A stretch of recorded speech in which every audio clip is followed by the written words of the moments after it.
The Avengers are back in a big way as Iron Man, Thor, and Captain America sit down and have a drink. What's up, everybody? I'm Stan, and welcome to Detail Comics, where we go over comics in detail. This is an I Review, a show where I go over a comic book, its story, its art, give you my impressions, and let you know whether it's something you should go back to the comic book shop for or not. Make sure you subscribe to get more of these every single week.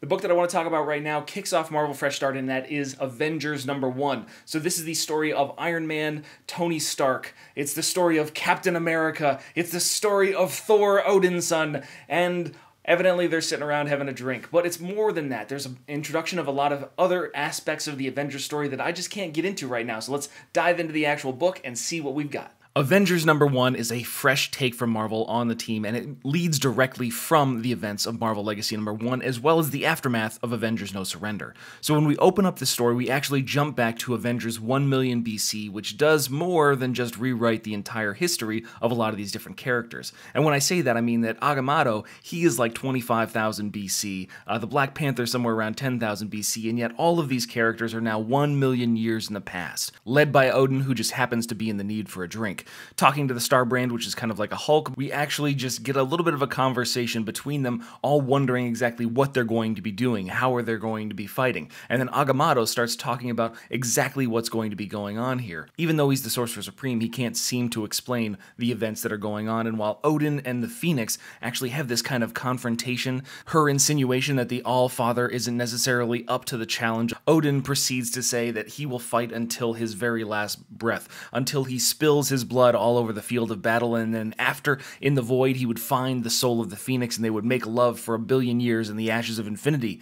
And it's just like, that is an oddly romantic thing to say to this Phoenix, to this embodiment of life, death, and rebirth. But she takes off knowing that there's only one thing to do: kill the thing that they're facing and kill it with fire. Which Odin, obviously mad with passion and love for this lady, just takes off after her, throwing Mjolnir into the distance and following it up. The Starbrand takes off, Ghost Rider fires up his mammoth, and we see Agamotto, Iron Fist, and Black Panther on the precipice of this kind of cliff face as he's talking about what exactly they're doing here. They're saving this primitive life, but is this primitive life exactly what they need to be saving? Will we end up being the greatest threat to Earth? But the big thing that they're dealing with is the Celestials that are looming in the sky as Odin, the Phoenix, the Starbrand take off, the mammoth that's being manned by Ghost Rider, and then finally the Sorcerer Supreme, Black Panther, and Iron Fist. But that is where we're going to leave the Avengers 1 million BC, as these primitive men fight over this 4,000-year-old aged Asgardian mead. That's when we go back to the future, and we're still stuck in the neighborhood of drinks.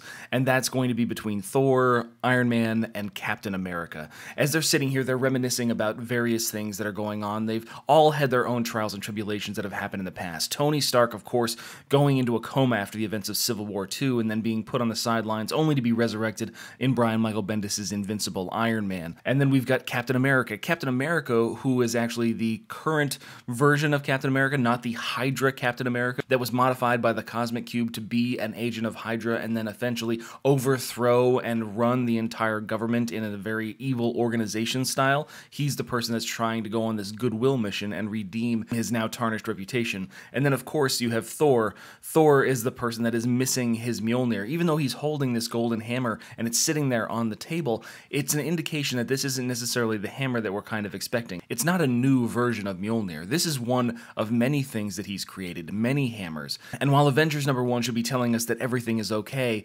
everything is very much not okay. This is not the plucky group of heroes. This is not a group of men that are trying to move things forward for the benefit of mankind.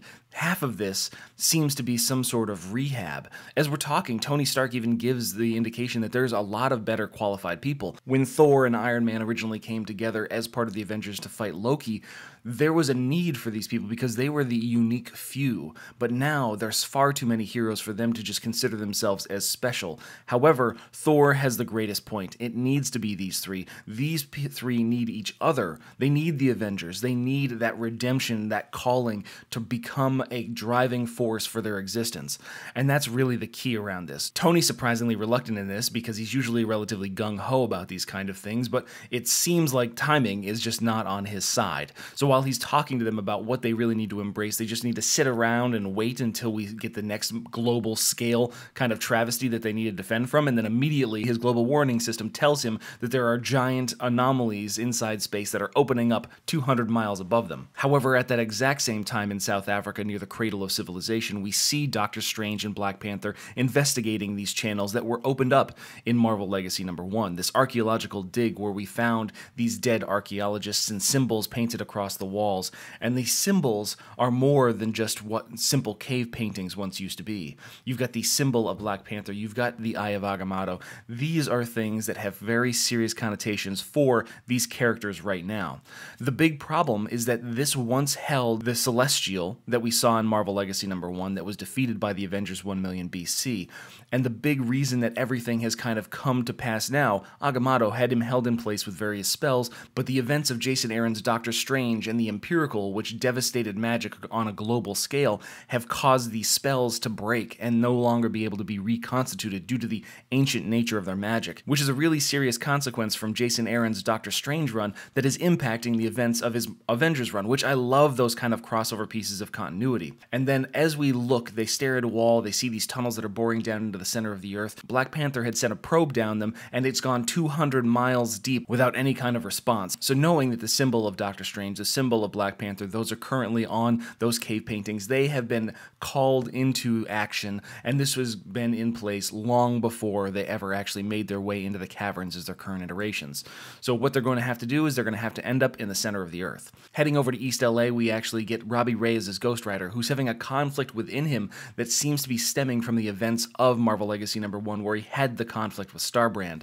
And then on the other side of the country, inside Manhattan, we see Jennifer Walters walking around, and she's been having her own conflicts inside the Hulk series, where she was dealing with the aftermath of Civil War II, her own time in a coma, the loss of Bruce Banner until he was resurrected, and how that's impacted the control on her rage. And now, while she's being accosted by this individual on the street, we see her just kind of hulk out for just a moment, which is a really interesting concept. And then we finally finish up at Alpha Flight, where we see this portal opening up in space. Carol Danvers leads the charge as she rushes towards this giant hand that is emerging, and then we actually are going to see the consequences of these actions.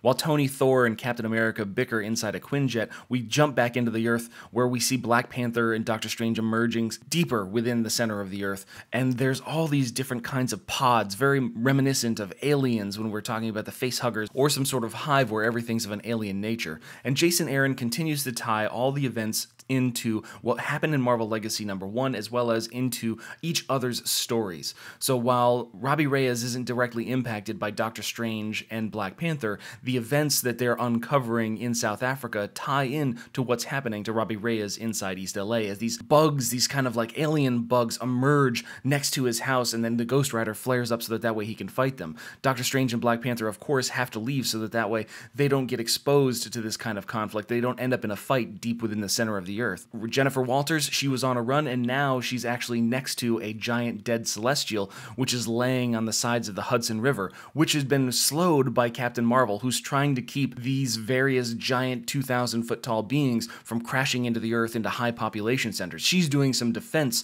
of the Earth itself from her Alpha Flight station and utilizing every bit of energy that she has. Of course, this calls into action a variety of different people as we see celestials falling across Egypt, London, various other parts of the world, deep within the seas, inside the Arctic. Thor's ready with his golden arm, his golden hammer. Robbie Reyes' Ghost Riders fighting off various bugs and threats. Same thing with Doctor Strange and Black Panther deep within the center of the Earth. And Captain Marvel is putting her best effort forward to slow the fall of these celestials. Jennifer Walters, who of course sees these giant dead bodies, she is intrigued by something along these lines, but the big deal is the question: who can kill a 2,000-foot tall giant celestial being? And it looks like it's the final host, who has shown up on Earth and is ready to do what needs to be done, evidently. And that calls for the final battle cry of these great characters, and that is Avengers Assemble as we move forward into Avengers Number 2.